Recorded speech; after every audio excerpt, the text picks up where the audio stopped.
दुनिया में ऐसे कई आविष्कार हुए हैं जिनकी वजह से ही हम आज उन्नत तकनीकी का इस्तेमाल कर पा रहे हैं, लेकिन इसके साथ ही कई आविष्कार ऐसे भी थे जो कि दुनिया में आने से पहले ही दूर हो गए। आज हम आपको ऐसे ही कुछ आविष्कारों के बारे में बताएंगे जिनके सामने आने के बाद दुनिया में बहुत कुछ बदल सकता था। ऐसा माना जाता है कि वैज्ञानिकों ने कई ऐसे आविष्कार किए थे जो दुनिया बदल सकते थे। उन्हीं में से एक आविष्कार ऐसा भी था जिसके द्वारा हम पास्ट में जाकर समय यात्रा कर सकते थे, लेकिन वो मिट गए या फिर उनको नष्ट कर दिया गया। आइए जानते हैं ऐसे ही कुछ आविष्कारों के बारे में। हाय दोस्तों, मैं शिवराम सिंह और आप देख रहे हैं रिसर्च टीवी इंडिया। साइंस ने आज इंसान का जीवन पूरी तरह से बदल दिया है। वैज्ञानिकों के कई आविष्कारों ने हमारे जीवन को बहुत ही आसान बना दिया है, लेकिन कई इन्वेंशन ऐसे रहे हैं जो हमारे जीवन में बहुत बड़ा बदलाव ला सकते थे, लेकिन किसी वजह से वो खो गए। तो चलिए शुरू करते हैं। स्टारलाइट। केमिस्ट मॉरिस वार्ड ने 1980 के दौरान एक ऐसा पदार्थ बनाया था जो बहुत ही ऊंचे तापमान को झेल सकता था। इस पदार्थ का नाम उन्होंने स्टारलाइट रखा था। एक टीवी शो जिसका नाम साइंस एंड टेक्नोलॉजी था, उसमें मॉरिस वार्ड ने इस केमिकल का प्रदर्शन भी किया था। कहा जाता है कि ये पदार्थ 10,000 डिग्री से भी ज्यादा तापमान झेल सकता था और यहाँ तक कि ये न्यूक्लियर ब्लास्ट का तापमान भी सह सकता था। अपने एक प्रयोग में मॉरिस वार्ड ने ये भी दिखाया था कि अगर एक अंडे को स्टारलाइट से ढक दिया जाए और आग में फेंक दिया जाए तो भी अंडा सही सलामत रहता है।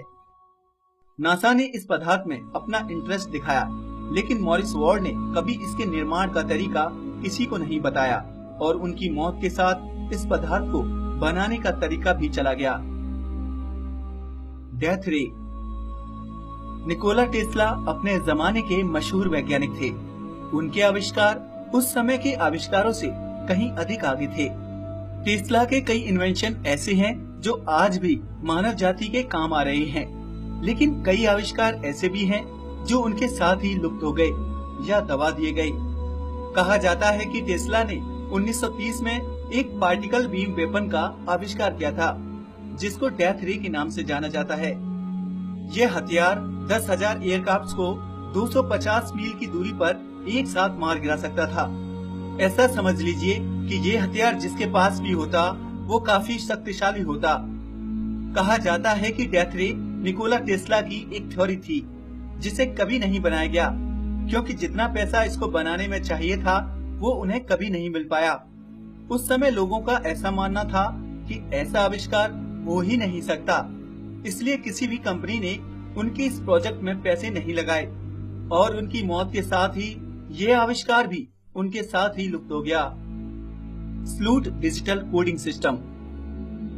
जब भी आप स्मार्टफोन खरीदते हैं तो आप एक चीज पर जरूर ध्यान देते हैं कि उसकी इंटरनल मेमोरी कितनी है और वो कितना एक्सटर्नल मेमोरी को सपोर्ट करता है। लेकिन मेमोरी आपको कितनी भी ज्यादा क्यों ना मिल जाए, वो आखिर कम ही पड़ जाती है।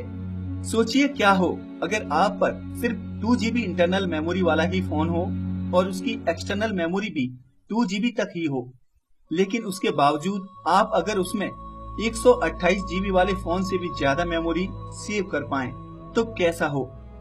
जॉन स्लूट ने कुछ ऐसा ही आविष्कार किया था। जॉन एक डच इलेक्ट्रॉनिक टेक्नीशियन थे। उन्होंने एक ऐसी डेटा कंप्रेशन तकनीकी बनाई थी जिससे एक पूरी हॉलीवुड फिल्म 8 KB में कंप्रेस की जा सकती थी। इस तकनीकी को ही उन्होंने स्लूट डिजिटल कोडिंग सिस्टम नाम दिया। उन्होंने इस तकनीकी का प्रदर्शन फिलिप्स कंपनी के अधिकारियों के सामने भी किया, जिसमें उन्होंने 64 KB की चिप की मदद से 8 हॉलीवुड मूवी एक के बाद एक चला के दिखाई। लेकिन इससे पहले कि जॉन इस तकनीकी को फिलिप्स कंपनी को दे पाते, 11 सितंबर 1999 को रहस्यमय तरीके से उनकी मौत हो गई। उन्होंने जिस फ्लॉपी ड्राइव में अपने इस सोर्स कोड को सेव किया था वो भी रहस्यमय तरीके से गायब हो गया। Cloud buster. क्लाउड बस्टर एक ऐसा यंत्र था जो बारिश पैदा कर सकता था। इसका निर्माण एक साइकोलॉजिस्ट विल्हेल्म राइक ने किया था। ये यंत्र बारिश की उत्पत्ति एक एनर्जी के हेरफेर से करता था। उस एनर्जी को विल्हेल्म राइक ने ओरेगोन एनर्जी का नाम दिया था। 1953 में उन्होंने 2 किसानों के कहने पर इस मशीन का प्रयोग किया। उन्होंने सुबह मशीन का प्रयोग किया और शाम तक बारिश होने लगी। उसके बाद उन्होंने ये प्रयोग कभी नहीं किया, क्योंकि एफडीए ने उनके दूसरे आविष्कारों और क्लाउड बस्टर में फ्रॉड करने के जुर्म में गिरफ्तार कर लिया और जेल में ही हार्ट अटैक से उनकी मौत हो गई। कई लोगों का ये मानना है कि विल्हेल्म राइक के इस आविष्कार से अनाज की पैदावार बढ़ जाती और दुनिया में भूख की समस्या हमेशा के लिए समाप्त हो जाती। लेकिन अमीर देश ऐसा नहीं चाहते थे, क्योंकि अगर ऐसा हो जाता तो अमीर देश गरीब देशों से अपना नियंत्रण खो बैठते। इसी डर से विल्हेल्म राइक को कैद कर लिया गया और उनके आविष्कार को नष्ट कर दिया गया। क्रोनोवाइजर। कहा जाता है कि 1960 के दौरान फादर पेलेग्रिनो अर्नेटी, जो कि इटली के वैज्ञानिक और पादरी थे, उन्होंने एक ऐसी मशीन बनाई जिससे हम भूतकाल यानी पास्ट की चीजों को देख और सुन सकते थे। उस मशीन को क्रोनोवाइजर के नाम से जाना जाता था। उनके मुताबिक लुमिनस एनर्जी और साउंड जब किसी वस्तु से निकलती है तो वो वातावरण में रिकॉर्ड हो जाती है और इस मशीन की सहायता से हम पास्ट की चीजों को देख और सुन सकते हैं। उनका कहना था कि इस मशीन की मदद से उन्होंने पास्ट की कई घटनाएं देखी थीं, जिसमें जीसस क्राइस्ट को शूली पर चढ़ाया जाना प्रमुख घटना है। अपने अंतिम पलों में फादर पेलेग्रिनो ने उन दोस्तों से मुलाकात की जिन्होंने इस मशीन को बनाने में उनकी मदद की थी और इसी मुलाकात के बाद इस मशीन को नष्ट कर दिया गया। आज के लिए बस इतना ही। अगर वीडियो पसंद आया हो तो प्लीज इसे लाइक करें और हमारे चैनल को सब्सक्राइब भी करें। थैंक यू दोस्तों।